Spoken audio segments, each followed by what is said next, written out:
হৰি গোবিন্দই ৰাম।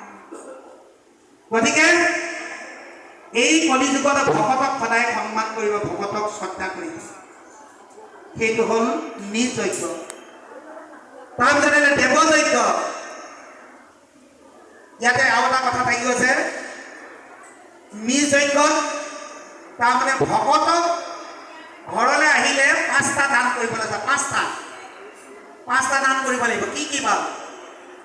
1 নম্বৰত নাম দান কৰিব লাগিব, 2 নম্বৰত অন্ন দান, 3 নম্বৰত বস্ত্ৰ দান, 4 নম্বৰত ধোৱা অৰ্চনী দান।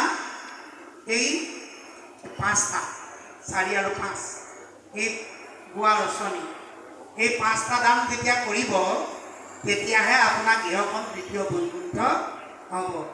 ভকতক খালী মুখেৰে নপঠিয়াব দেই। ভকতক এই 5টা দান কৰিলেহে আপোনাৰ জীৱনটো ধন্য হ'ব। আমাৰ আকৌ কিছুমান বাপাই এনেকুৱা আছে, গামোচাখন যদি বৰ ধুনীয়া হয়, নিজে বোৱা গামোচা, এহাতমান ফুল হয়, তাৰমান দিবলৈ সেইখন বৰ মন নকৰে। কিনি অনা যেনে তেনে অকণমান আৰু এখন কিনি কি কৰিব পাৰোঁ, থৈহে দিবগৈ। গতিকে কিবা এটা বেয়া কামতহে ব্যৱহাৰ কৰিব এখন। ভকতক দান কৰিলে ভকতে গ্ৰহণ কৰিব পৰা, শ্ৰদ্ধা কৰি ল'ব পৰা তেনেকুৱা বস্ত্ৰ দান কৰিব লাগে, হয়নে বাৰু? তেতিয়া মনত ভাল লাগিব লাগে ভকতক, তেতিয়াহে ভাল লাগে।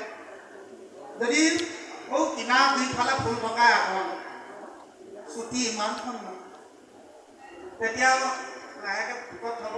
অশ্ৰদ্ধা নকয়, শ্ৰদ্ধাই কৰিব।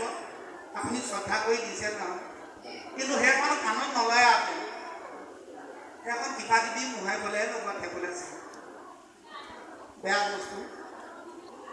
উপায় নাই, কাৰণ যিটো বস্ত্ৰ দিছে কামৰ কৰিহে বস্তু। যদি ভাল এখন দিয়ে ক'ত আহে সেইখনে বেয়া বস্তু কেতিয়াও নহয়। সেইখন তেওঁ নিজেই কামত লৈ বা ভকতক আগবঢ়াব ধুনীয়াকৈ। তেওঁ এজন ভকতক দান দিব, বোলে মোৰ আছে যেতিয়া ভকতকে দিওঁচোন, তেওঁ ব্যৱহাৰ কৰক। কিমানখিনি কামত আহিলে চাওকচোন। আকৌ তেওঁ নিলে, তেওঁ আকৌ বেলেগ এজন ভকতক দিলে।